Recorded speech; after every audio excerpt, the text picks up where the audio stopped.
This is a true story that happened several years back when I was 13. This was a time when I was growing up in New York. We actually had a summer house on Cape Cod and spent every other weekend there, if we could. Cape Cod is a peninsula off the east coast of Massachusetts. It becomes very busy, even crowded during summertime, but during the winter season it becomes empty.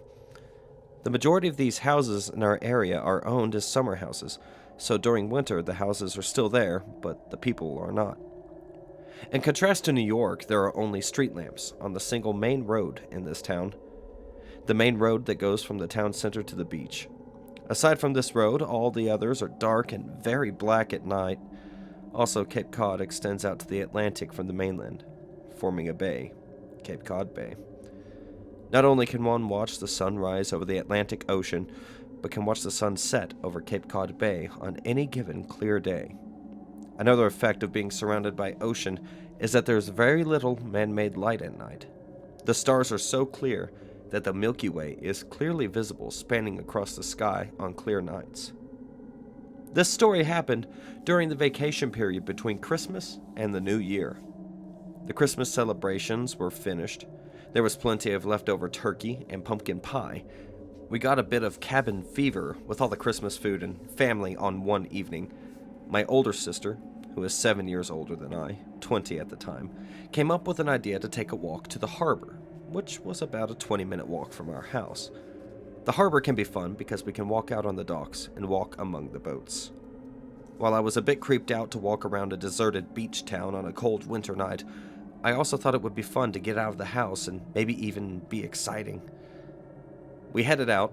Across the street from our classic Cape Cod cottage is a field with a forest at the other end. At nighttime, I would also have a little fear that there could be a psycho watching from the tall grass. Perhaps he would have an axe. But while it kept my nerves wary, I knew it was just my imagination. But still, icy wind blowing on tall grass is a perfect setting for some horrors. Add to this a moonless sky with a million sparkling stars in the Milky Way above, and the horror setting is at a level Stephen King. We walked out to the main road, went a bit down the road, and turned to walk down a side street that leads to the street that dips downhill towards the harbor. This side street runs along the backside of a long hotel. It's more like a 2-level motel painted light yellow that has a pool. It is well situated in town, so can be full of life during the summer. On this December Eve, the hotel was closed for the season, completely dark, and several windows were covered up with plywood for protection. My sister mentioned that a hotel that spans an entire block, but is partially boarded, reminds her of a horror movie. Like one of those slasher films where the characters make all the wrong decisions and walk into the worst of dark places just to find their worst nightmare come true. At the end of the street with the hotel, we continued left, which is a long road downhill through the woods to the harbor. This isn't a pure forest because there are houses set back from the road with an occasional driveway. Many of the driveways have reflectors on a rock, a fence, or just standing on a metal stick. These reflectors reflect back the headlights from the cars. I mention this because we could not see any of them or anything. It was pitch black in the wooded area, and the road seemed to continue into the black. Come to think of it, we had not seen a single car or single person or a single sign of life since we left our house. My nerves were on edge. I was only 13 at the time, and although my nerves were screaming, I tried to stay calm because I wanted to seem tough for my sister. The woods along the side of the road were particularly nerve-wracking. They provided many opportunities to hide someone or something. The houses beyond the woods were dark because rarely did vacationers come here in winter. I started to notice that my sister was also starting to lose her nerves. That's when I felt it. I felt a flush of energy move up the back of my neck. It makes it feel like the hairs are sticking out on end. This is a feeling I get when I am being watched. It's hard to describe this feeling, but I still get it today. Sometimes when someone is looking at me from behind, it's either some kind of sixth sense or just my imagination working with some intuition.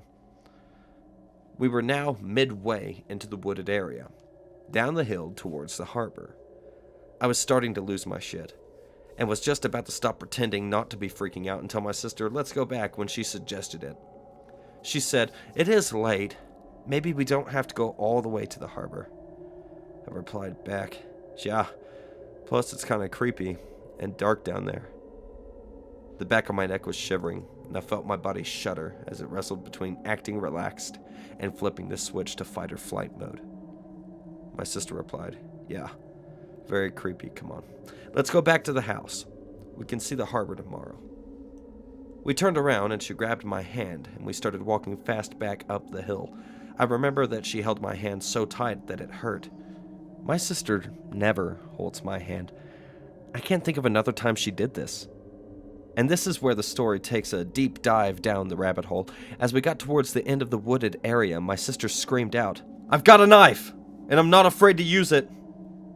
And she did not lose any rhythm of her fast walk while saying this. We crossed a street now and headed onto the street with the backside of the closed 2-level motel. My sister continues speed walking and looks back. She let out a little panic noise and looked back again. She then commanded me, don't look back. I was utterly freaking out at this point. Aside from an eerie vibe of the dark, empty street and my own inner panic, I had not actually seen anything out of the ordinary, with the exception of my sister's completely insane behavior. Then she said it. When I say run, you run, okay? Okay. We were almost at the main road, a block from our house, and she said run. We booked it. She let go of my hand and both broke into the best sprint that we could. I could hear our footsteps banging the asphalt and could also hear several other steps banging in the distance. We cut around the grass area to the shortcut toward our street and ran through the front yards of our neighbor's house to make a beeline for the front door of ours. We made it. We both ran in and locked the storm door, which is mostly glass. I was panicking, but not sure if there was anything or if I was just going crazy. It was a strange transition from outside, which was terrifying, to inside, the warm-lit house, which seemed safe. I was questioning what happened in my mind. I could sense that my sister was also questioning herself, whether there was even a threat or we both just lost our minds out there.